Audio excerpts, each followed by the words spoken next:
Pemirsa, Al Zaitun dan Panji Gumilang adalah dua hal yang sulit terpisahkan. Panji Gumilang mengatakan dirinya dengan Al Zaitun bagai gula dengan rasa manisnya atau garam dengan rasa asinnya. Tidak bisa dipisahkan. Al Zaitun dan Panji Gumilang berkali-kali memantik polemik di negeri ini. Pondok pesantren yang berdiri pada akhir 90-an ini dituduh berafiliasi dengan Gerakan Negara Islam Indonesia (NII). Al Zaitun juga dituduh menyebarkan ajaran sesat kepada para santrinya. Meski tuduhan itu sudah belasan tahun terdengar, anehnya Al Zaitun tetap tegar berdiri bahkan rutin menerima kucuran dana dari pemerintah.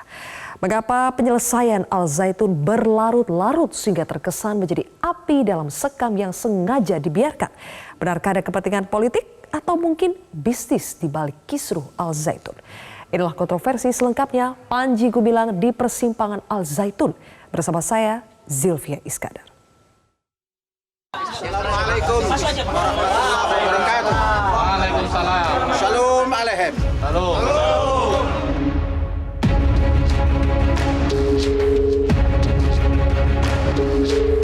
Sesungguhnya memang dia itu berlatar belakang NII dan Panji Gumilang itu pemegang estafeta ke-6. Dulu namanya Yayasan Negara Islam Indonesia. Sekarang tuh yayasannya diganti namanya YPU, Yayasan Pesantren Islam. Kalau lihat di jalan itu ada rumah yatim yang judul yayasannya itu judul seperti nasionalis lah. Ini yayasan kebangsaan. Itu pasti anak buahnya Panji Gumilang. Ajaran Islam yang asasi adalah Al-Quran, ajaran Nasrani yang asasi adalah Injil, ajaran Yahudi yang asasi adalah Taurat. Dan itu diimani semuanya menurut Al-Quran. Pesantrennya direkomendasi memang untuk dibekukan atau dibubarkan, tapi harus secara bijak murid di sana atau santri di sana bisa diberikan solusi pendidikan seadil-adilnya. Karena sebenarnya biangnya kan di orang yang bernama Panji Gumilang itu. Itu semua adalah tuduhan yang tidak benar supaya bisa dipisahkan antara AS Panji Gumilang dan Az-Zaitun. Baik, pemirsa, untuk membahasnya sudah hadir 4 orang narasumber di studio. Yang pertama adalah anggota Komisi 3 DPR RI, Pak Arsul Sani. Kemudian ada Wakil Sekjen MUI, Pak Iksan Abdullah.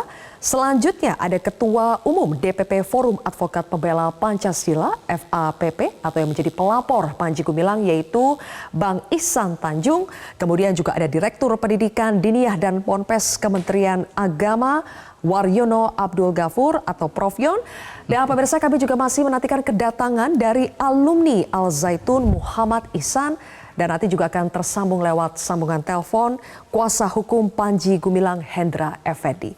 Saya akan langsung mulai dari MUI terlebih dahulu, Pak Ihsan, karena MUI ini digugat oleh Panji Gumilang, tidak hanya lembaganya tapi juga katanya sejumlah pengurus MUI. Jadi Panji Gumilang balik menyerang. Bagaimana tanggapan dari MUI? Ya, kalau Panji Gumilang menggugat MUI itu salah alamat. Karena MUI itu tidak ada yang berpretensi atau punya keinginan untuk menuduh misalnya Panji Gumilang. Tetapi kan ini berawal dari pernyataan-pernyataannya yang kemudian menimbulkan kegaduhan, kontroversi dan lain-lain, ya, yang kemudian juga menciptakan suasana yang keributan ya antara mereka yang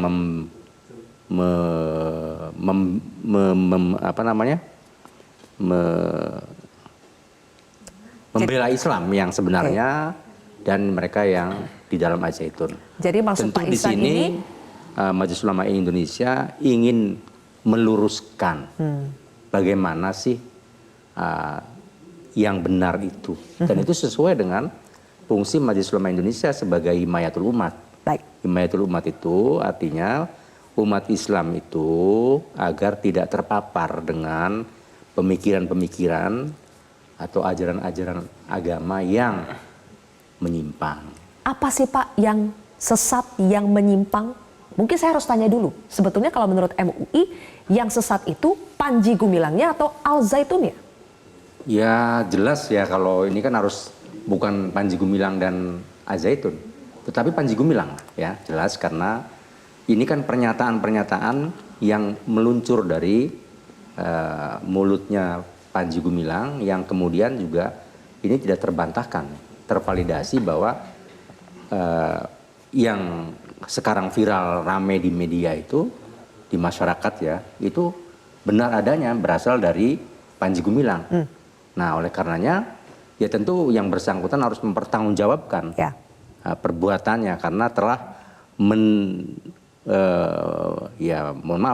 telah menista keyakinan. Di bagian mana Pak? Yang paling sesat yang tidak terbantahkan kalau menurut MUI dari pernyataan Panji Gumilang yang paling menistakan agama itu yang mana? Ya walaupun banyak ya, tapi kan salah satu saja misalnya Al-Quran itu sebagai kalam Rasulullah. Nah ini kan jumhur ulama dan para mufassirin sudah sepakat. Ya, dan tidak ada perdebatan lagi soal ini bahwa Al-Quran itu kan firman Allah Subhanahu wa Ta'ala. Nah, salah satunya mungkin itu ya. Ini kan sedang didalami oleh penyidik ya, Mabes Polri.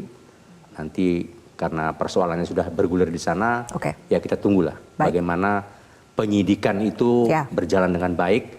Tentu masyarakat harus juga memberi kesempatan bagaimana penyidik ini berjalan dengan penyidikan berjalan dengan baik, dan apa yang diperlukan oleh dalam rangka penyidikan ini tentu Majelis Ulama Indonesia akan mendukung. Ya, sebagai apresiasi, misalnya ketika mereka meminta fatwa kepada Majelis Ulama Indonesia, tentu kami juga akan berusaha untuk menerbitkan fatwa itu sebagai landasan jika diperlukan bagi proses-proses penyidikan. Iya.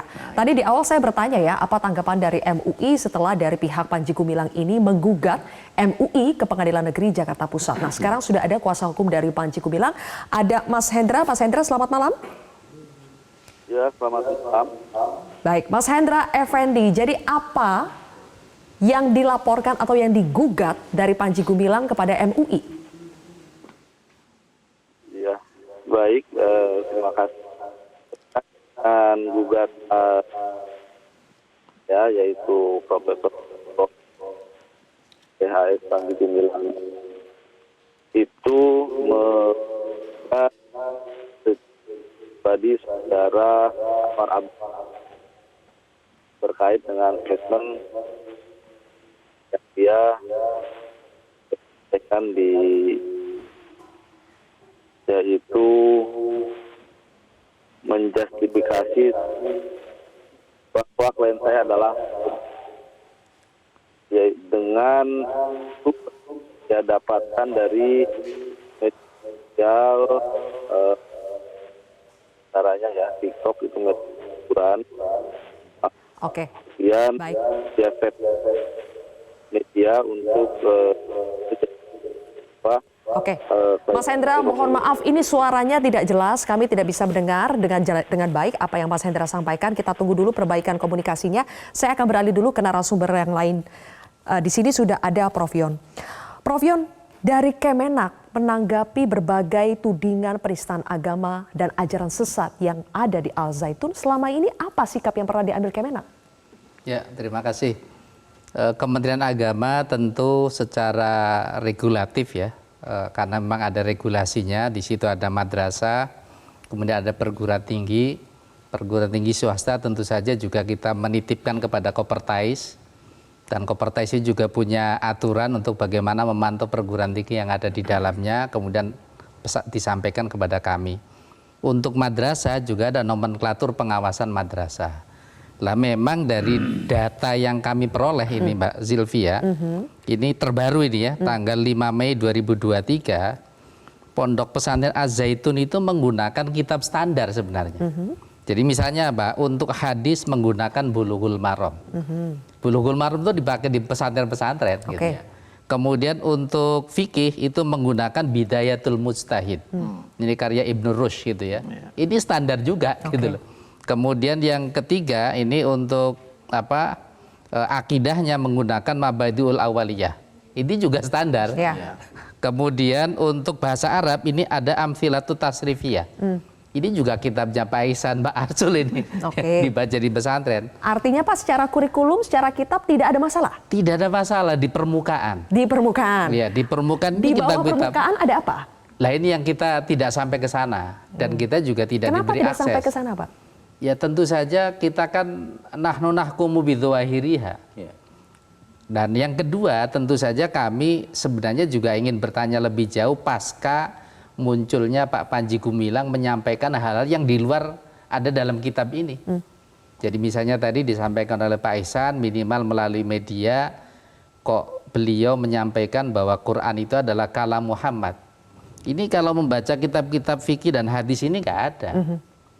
Lah sumbernya itu kan perlu tahu kita ini. Kenapa antara sumber yang ada dengan yang disampaikan beliau itu berbeda. Oke, Pak, selama ini kan ada dugaan bahwa ada hidden kurikulum, kurikulum tersembunyi yang tidak bisa terdeteksi oleh pengawasan-pengawasan standar seperti itu.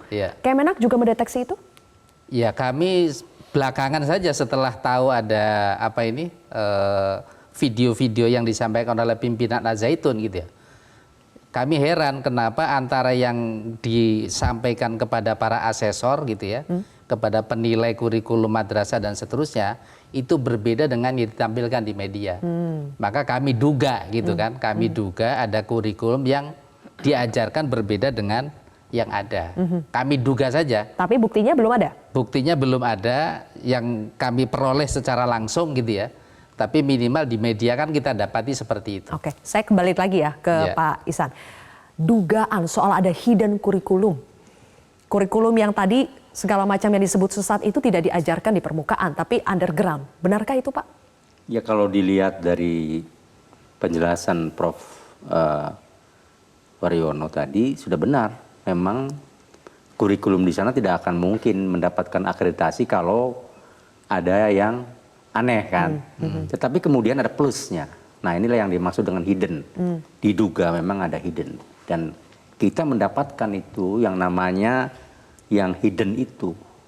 Ya tentu saya tidak akan klarifikasi di sini atau saya buka di sini. Tetapi untuk bahan ini kami sudah memiliki mengenai buku yang dipakai kurikulum yang benar tadi plus.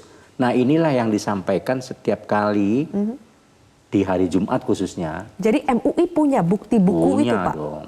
Buku hidden kurikulum itu? Punya, bukan hidden isinya? kurikulum. Intinya ini doktrin yang disampaikan dalam kurikulum plus. Oke. Dan memang dalam buku itu sesat menurut MUI? Iya, bukan sesat. Artinya di luar yang ada di yang normal. Normal seperti halnya. Di luar normal berarti yang di dalam buku itu tidak normal, Pak, ajaran-ajarannya? Iya, pasti seperti itu. Tidak sesuai dengan yang diyakini oleh MUI? Iya, betul. Tidak sesuai dengan standar yang ada pada biasanya? Iya, betul. Oke. Tapi sejauh ini Panji Gumilang selalu membantah bahwa ia telah menistakan agama, bahwa adalah ajaran sesat di Al-Zaitun. Kita simak pernyataan Panji Gumilang berikut ini. Saya tidak pernah menistakan agama. Tapi kalau ditanya ya saya bilang saya tidak pernah menistakan agama. Apalagi itu agama saya, agama orang lain saja tidak pernah saya nistakan. Oke, Bang Ihsan Tanjung di sini selaku salah satu pelapor dari Panji Gumilang. Panji Gumilang membantah telah menistakan agama, tapi dari FAPP menyatakan bahwa Panji Gumilang melaporkan Panji Gumilang atas dugaan penistaan agama. Dari mana FAPP menyimpulkan itu, Bang Ihsan? Terima kasih. Jadi saya ini advokat ya, pengacara. Kita dari Forum Advokat Pembela Pancasila. Tidak ujuk-ujuk kemudian melaporkan. Sebetulnya jauh-jauh hari baik itu hasil penelitian, respon dari para ulama, tokoh sudah banyak berkembang di media, baik media mainstream maupun media sosial. Dan terang menyatakan bahwa ini persoalan. Apa yang disampaikan oleh saudara Panji Gumilang ini persoalan. Nah, kami melihat persoalan ini tidak hanya lagi direspon di media. Ada pergerakan massa yang menuntut supaya saudara Panji Gumilang mencabut semua omongannya yang diduga menistakan agama. Sehingga kemudian sebagai upaya untuk menurunkan eskalasi yang sedang berkembang, kita tahu pada waktu itu, saya laporan tanggal 23 Juni ya, sebelum 23 Juni itu hari Jumat itu, pagi-pagi itu ada 3.000 orang yang demo di Al-Zaitun. Jadi sudah menimbulkan kegaduhan publik ya? Jadi pergerakan massa itu sudah bergerak jauh, dan sebelum itu juga sudah ada respon dari Bandung, dari beberapa daerah. Saya pikir ini bukan suatu hal yang kita katakan tidak ada dugaan penistaan agama. Saya sampaikan dalam beberapa kesempatan, untuk mengatakan ini penistaan atau tidak, bukan pernyataan si terlapor, tapi nanti ketika proses ini diuji di pengadilan, kita akan lihat apakah yang disampaikan oleh saudara terlapor ini diduga, patut diduga punya unsur pidananya atau tidak. Dengan naik dari lidik ke sidik, itu membuktikan bahwa dugaan pidana itu terbukti. Nah, bagaimana kemudian mempertanggungjawabkannya, nanti penyidik akan menaikkan ke penuntutan dan pengadilan. Disitulah kemudian nanti kita akan lihat bersama-sama apakah yang disampaikan oleh saudara Panji Gumilang ini termasuk unsur pidana atau bukan. Ya, ada proses hukum yang akan mengujinya ya. Tapi begini, tadi kan dari Bang Ihsan mengatakan ini adalah akhirnya menimbulkan kegaduhan. Tapi kegaduhan ini apakah memang sengaja dibuat karena ada pengalihan isu kah? Karena ada kepentingan politik tertentu kah? Saya akan tanya nanti ke Pak Arsul. Tapi usai jeda pemirsa, tetaplah di Kontroversi.